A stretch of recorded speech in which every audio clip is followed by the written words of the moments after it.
Tantor Audio, a division of Recorded Books, presents A People's History of the Civil War, Struggles for the Meaning of Freedom, by David Williams. Series preface by Howard Zinn. Narrated by Rick Adamson. Series preface. Turning history on its head opens up whole new worlds of possibility. Once, historians looked only at society's upper crust, the leaders and others who made the headlines and whose words and deeds survived as historical truth.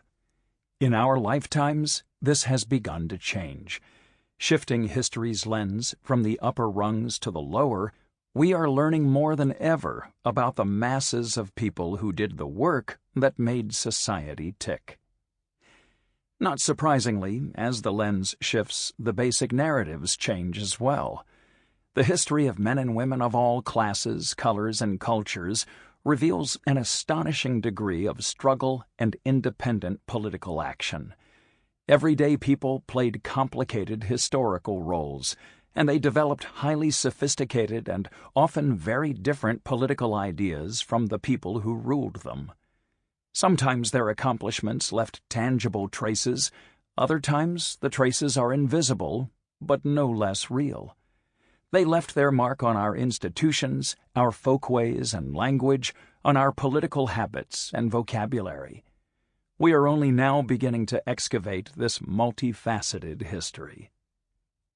The New Press People's History series roams far and wide through human history, revisiting old stories in new ways and introducing altogether new accounts of the struggles of common people to make their own history.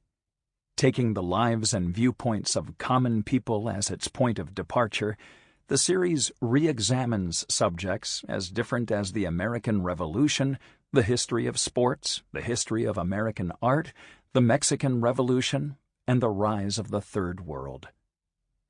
A People's History does more than add to the catalog of what we already know.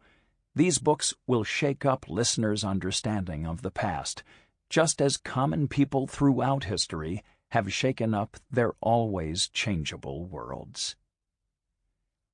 Howard Zinn, Boston, 2000. Introduction. The People at War.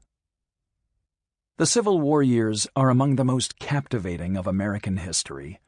Names of great leaders and great battles trip off the tongue like icons of ancient myth. Ghosts of the 19th century are daily resurrected to sanctify our past and justify our present.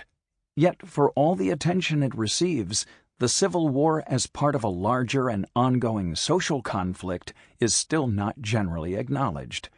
But the people who lived through that time fought through everyday struggles whose collective meaning and results were ultimately much bigger than battles, much greater than leaders, and much broader than the Civil War itself. Laboring people, urban and rural, fought for economic justice. Women struggled for rights and opportunities and for their families' survival. Volunteers and conscripts demanded respect for themselves and their families, hundreds of thousands answering the call of a higher duty when their demands were not met. Dissenters constantly expanded the bounds of liberty and the rights of conscience. Native Americans struggled to hold their land and maintain their very existence, and African Americans fought in various ways for freedom and made the Civil War their own long before Lincoln drafted emancipation to the service of an embattled Union cause. Such struggles of people against power had been going on for decades. Fanny Wright, a Scottish-born crusader who spoke for human rights in Britain, organized for labor rights in New York, and campaigned for emancipation in Tennessee, wrote of those conflicts in her 1830 article, The People at War. What distinguishes the present from every other struggle in which the human race has been engaged is that the present is evidently, openly, and acknowledgedly a war of class, and that this war is universal. It is the ridden people of the earth who are struggling to throw from their backs the booted and spurred riders whose legitimate title to starve as well as to work them to death will no longer pass current. It is labor rising up against idleness, industry against money, justice against law, and against privilege. For over 2 centuries, the privileged men of colonial and early national America had worked to limit dissent, channel discontent, and secure wealth and power to themselves. They used the Bible and civil law to sanction Indian extermination or removal. They used God and natural law to argue for oppression of women and blacks. They used patriotism and bigotry to turn the native-born against immigrants and immigrants against each other. They used racism to unite whites across class lines and turn poor whites against blacks. They used nearly every conceivable strategy, appealing to the basest human vices at one turn and speaking for God himself at another, to keep the social underclasses divided and more easily controlled. It was a precarious balancing act for power elites who had found it necessary to justify rebellion against Britain by proposing the radical idea that all men were created equal. Though the Founding Fathers rarely put that notion into practice, the Declaration of Independence served its immediate purpose of drawing at least some support for their rebellion. Then, after the war, they tried largely to forget all their bluster about equality. But it was far from forgotten by less fortunate men who had fought for equality's promise and been betrayed by those who had promised it. Over the following decades, through action like Shays' Rebellion, the Whiskey Rebellion, Nat Turner's Revolt, the abolitionist movement, the movement for women's rights, Americans fought a continuing revolution to make the Declaration of Independence a reality for themselves. Elite control was never easy or complete. Limited concessions, such as restricted voting rights, were often necessary. But control became even more difficult as deprived peoples continued resisting oppression, actively and passively, violently and nonviolently, individually and collectively, throughout the early 19th century into the Civil War era. Rich Man's War.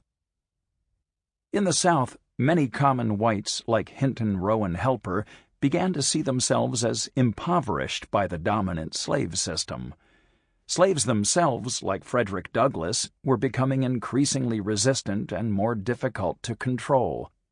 By 1860, most slaveholders worried that although Abraham Lincoln publicly opposed only slavery's expansion, not its continued existence, his election might give encouragement to dissenters and resistors, making control all the more difficult.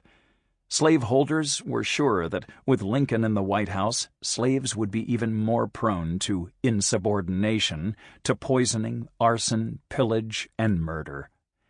As for non-slaveholders, one planter asked nervously, if the poor whites realized that slavery kept them poor, would they not vote it down?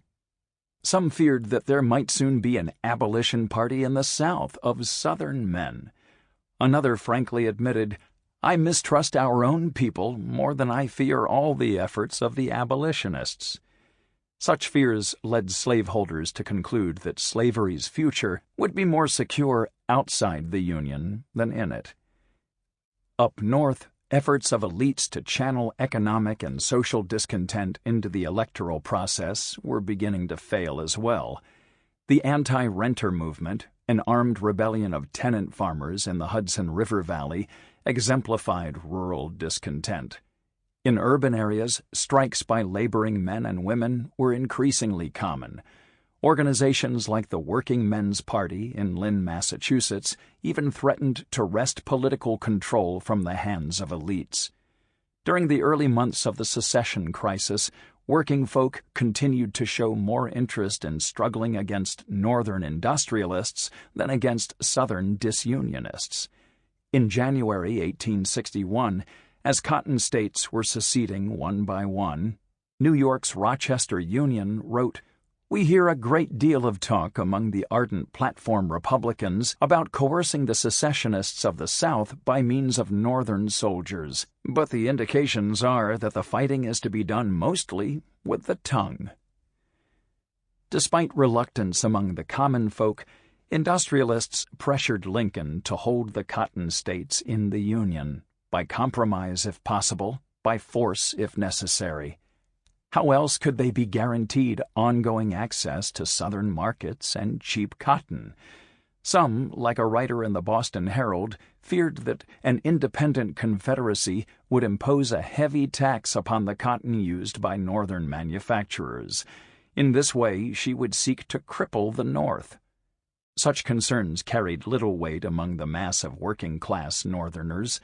Only the Confederacy's firing on the Stars and Stripes at Fort Sumter sparked enough nationalism in the North to bring Lincoln the volunteers he needed for an army. That nationalism, along with brute force, would be used by Northern elites over the next few years to divert worker hostility, suppress the labor movement, and, for a time at least, restore some measure of control. Though there was some enthusiasm for the war early on, that the rich were profiting while others were dying led common people on both sides to question their respective causes. In the South, planters devoted far too much land to cotton and not enough to food. Spring of 1862 found one Southwest Georgia man writing to Governor Joe Brown about planters growing too much cotton and begging him to stop those internal enemies of the country, for they will whip us sooner than all Lincolndom combined could do it. With cotton smuggled out by land and sea, some planters bragged that the longer the war went on, the more money they made. The result was a severe food shortage for soldiers and civilians alike. Most of what food planters did produce was sold to speculators, who priced it far beyond the ability of common folk to pay. Officials sought to compensate for the food shortage by imposing a tax in kind called impressment, taking what they needed for little or no pay. Impressment hit small farmers hardest, many of them women with husbands in the army. Planters often had the connections to avoid impressment. Much of the impressed food found its way to speculators through corrupt government officials, driving food prices even higher. Poor farm families struggling to survive increasingly had to sell what land they had, mostly to those who already had large land holdings. Urban workers fared little better. Industrial wages rose in the South, but so rampant were food shortages, speculation, and corruption that wages never kept pace with inflation. The same was true of wages in the North. Corporate profits soared, and prices with them, but wages lagged far behind. Industrialists cut corners and provided shoddy goods to the military, killing soldiers in the process. They endangered workers back home as well, speeding up production with little thought of worker safety. Strikes for better wages and working conditions often followed.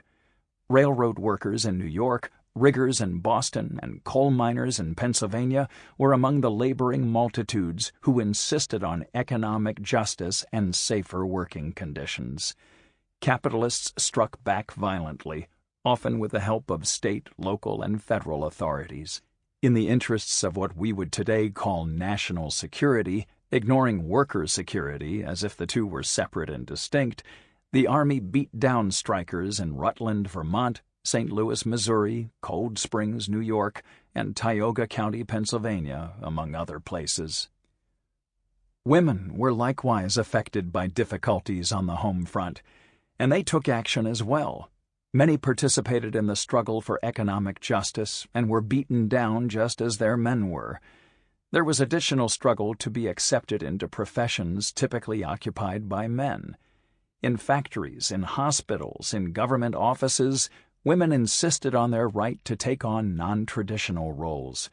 Though their services were needed and in many cases appreciated, they still faced resentment from men and sometimes other women, constrained as they were by a cult of domesticity that placed strict boundaries on what women should and should not do. In Army hospitals, male physicians frequently objected to the petticoat government, as they put it, imposed by female matrons. One doctor was overheard complaining to a colleague, in a tone of ill-concealed disgust, as an Army nurse recalled, that one of them had come. Perhaps most difficult for women was the absence of their husbands. A Northern preacher wrote, "Yesterday I saw the wife of one of our parishioners driving the team in a reaper. Her husband is at Vicksburg. With what help she can secure and the assistance of her little children, she is carrying on the farm." In another field was a little boy of 10 years, similarly employed, and in another a girl of about 12 doing the same. Men cannot be found in sufficient numbers to secure the harvest. Having their men in the Army was especially hard on women in the South, where food shortages and impressment hit hard. Many urban women, from Richmond, Virginia to Sherman, Texas, responded with riots and robberies to keep their families fed. So did those in rural areas. A Southwest Georgia planter ran a notice in local papers warning poor soldiers' wives to stop stealing his livestock. Many such men were bonded planters who had signed agreements with the state to provide food for soldiers' families. But they grew too much cotton for export and sold what food they produced to speculators. In May 1863, a soldier from Harris County, Georgia, wrote home to his wife, Sarah, "You spoke of a riot in Columbus. It is no more than I expected. I understand there was also one in Augusta. What will become of the women and children with the food situation?" Indeed, thousands of soldiers wondered how their families would get along in their absence.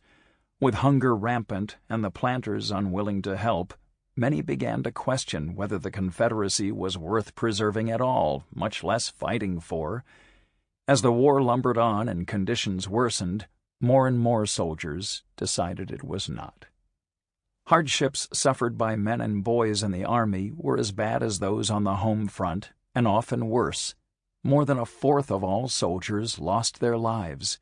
Disease struck most of them down. Poor medical treatment condemned many of the rest. Dismal as standards of medicine were at the time, suffering was made even worse by government indifference to medical services. As one official noted, "The business of war is to tear the body, not mend it." Lincoln himself once referred to the Sanitary Commission, a civilian relief organization that provided free medical care for soldiers, as the fifth wheel to the coach. Higher-ranking officers got the best of what treatment was available. One soldier complained that officers were the first to be taken to hospitals, while more badly wounded enlisted men were left where they lay. It was but one example of the class disparities so prevalent in both armies. Officers got their pay when soldiers went without. Officers got furloughs when none were available to enlisted men. Punishment for soldiers ranged from beatings to brandings to executions, yet officers guilty of like offenses might suffer only confinement to quarters. As for quitting the Army altogether, as one soldier put it, a general could resign, that was honorable. A private could not resign, and if he deserted, it was death. Still, soldiers deserted by the hundreds of thousands. Desertion rate estimates range as high as 1/3 for the Federals and 2/3 for Confederates. Maltreatment and disillusionment played a part, but more left in response to pleas from their families to come home. "We have nothing in the house to eat but a little bit of meal," one Southern woman penned to her soldier husband. "If he did not come home soon," she warned, "'twon't be no use to come, for we'll all hands of us be out there in the garden in the old graveyard with your ma and mine." As women near the edge of starvation saw it, for a man to look to his family's welfare could not be wrong. "Think the time past has sufficed for public service," a mother wrote to her boy in the Army, "and that your own family require your protection and help, as others are deciding." Some deserters allied themselves with a number of anti-war societies that operated in both the North and South. In the North, the most prominent Dark Lantern societies, such as the Order of American Knights and the Sons of Liberty, were connected with anti-war Democrats, or Copperheads. Responding to the threat of organized resistance, Lincoln suspended the writ of habeas corpus and moved to silent dissent where he could. Some newspapers were forced to shut down, and others were denied use of the postal service. Thousands of administration critics were jailed without warrant. Some were handcuffed and suspended by their wrists, while others were hosed down with painful jets of water. One man was subjected to this water torture for 2 hours until it finally broke his skin. Perhaps the most violent expressions of general dissent were the draft riots that broke out in Boston, Newark, Chicago, St. Paul, Milwaukee, and Toledo, among other northern cities. The most serious occurred in New York, where rioters rampaged through the streets shouting, "Rich Man's War." More than 100 people lost their lives in a week of violence, suppressed only when federal troops, some straight from the Battle of Gettysburg, were sent into the city. In the South, the rich man's war attitude and resistance to the draft was just as fierce, though more diffuse. Draft evaders simply refused to report for duty and hid out in southern swamps, pine barrens, and hill country. Some helped organize the Peace and Constitutional Society, which worked to undermine Confederate authority in Arkansas. Others formed the Order of the Heroes of America in the southern Appalachians. Perhaps the largest anti-war organization in the South was the Peace Society, which counted membership in Mississippi, Tennessee, Alabama, Georgia, and Florida. Historian Walter Fleming estimated that by 1863, at least half of the white males in Alabama were associated with the Peace Society. Some deserters joined with draft dodgers and other anti-Confederates to organize guerrilla bands called Tory or layout gangs. They attacked government supply trains, burned bridges, raided plantations, and harassed impressment agents and conscript officers. So violent did the South's internal civil war become by 1863 that one Southern newspaper wrote, "We are fighting each other harder than we ever fought the enemy." If whites were often divided in their loyalties, blacks rarely were. As a group, they were the most enthusiastic of anti-Confederates. The Confederacy's vice president, Alexander H. Stephens, had said in March 1861 that slavery was their natural condition and the cornerstone on which the new government was founded. With Lincoln's tentatively worded Emancipation Proclamation came at least a hope of freedom that enslaved Southern blacks and their Northern relatives eagerly embraced. But in fact, they were taking freedom for themselves long before the war or the proclamation. More than 100,000 escaped to freedom in the years before the war. Others resisted in place by subtle and overt means. The war only quickened the pace of a wave of resistance that was already gaining strength. From the war's outset, in what historian W.E.B. Du Bois called a general strike against the Confederacy, enslaved blacks began to travel at will, demand wages for labor, gather freely, refuse instruction, and resist punishment. As early as 1861, an overseer complained to his employer that the slaves would not submit to physical punishment. One slave simply walked away when the overseer told him he was about to be whipped. Another slave drew a knife on an overseer who tried to whip him. A plantation mistress wrote concerning one of her slaves, "Nancy has been very impertinent. She said she would not be hired out by the month, neither would she go out to get work." Another woman wrote to her husband, "We are doing as best we know, or as good as we can get the servants to do. They learn to feel very independent." Slaves went so far as to strike out violently against slaveholders and local authorities, sometimes cooperating with anti-Confederate whites in the effort.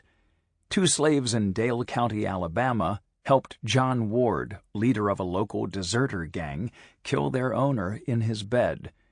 In the spring of 1862, authorities arrested 3 white citizens of Calhoun County, Georgia, for supplying area slaves with firearms in preparation for a rebellion.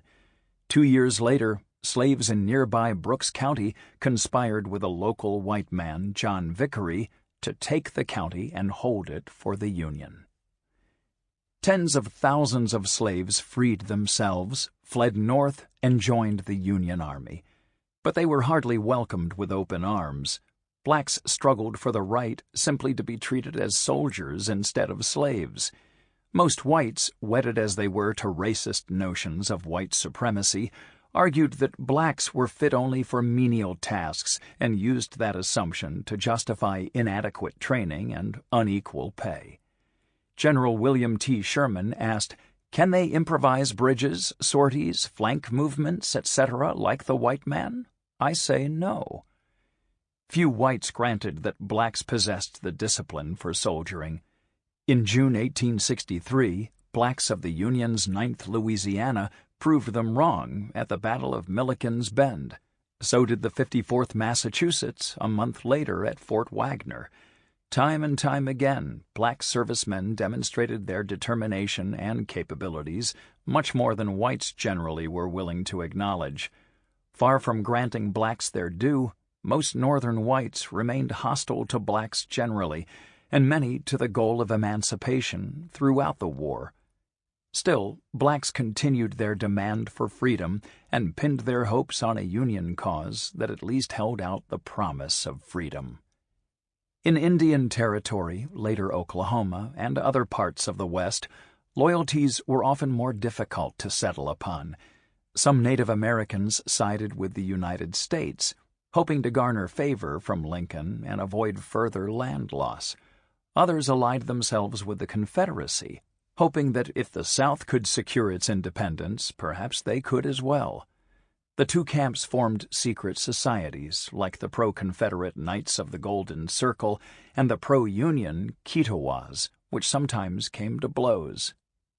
More cautious heads, like John Ross of the Cherokees, tried to remain neutral. But as it had been for centuries, events beyond their control tended to drive a wedge between the Indians.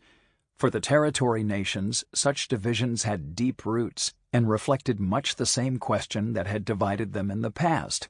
Would cooperation with the United States or opposition to it bring the better result? Those divisions also reflected a class structure which broke down mainly along mixed-blood, full-blood lines.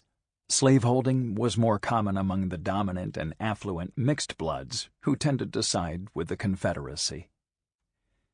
Further west, those natives who thought a show of support for the Union would secure tribal lands were wrong. The Treaty of Fort Wise in 1861 made that clear to Colorado's Cheyenne and Arapaho. Those who thought cooperation might offer at least some small protection were equally mistaken. Western commanders used the war as an excuse to define all Indians as threats to national security, regardless of their posture toward the whites. In 1864, Cheyenne and Arapaho, under Black Kettle, negotiated peace, accepting settlement on the arid wastes of Sand Creek in eastern Colorado. But at dawn on November 29th, soldiers led by militia colonel and Methodist minister John Shivington attacked the Sand Creek settlement, killing every Indian they could find, about 150 in all. Over half the dead were women and children. Black Kettle had tried to stop the massacre by tying a U.S. flag and a white flag of truce to a lodge pole, telling his people to gather around it. Those who did were cut down under the banners. It was but a single instance of many in which Indians found themselves set upon regardless of their actions or alliances. Simply being Indian was enough to invite attack. It does not tell the truth. Historians traditionally have paid little attention to the Civil War in the West, failing to acknowledge the impact that Indian resistance had on the larger course of events.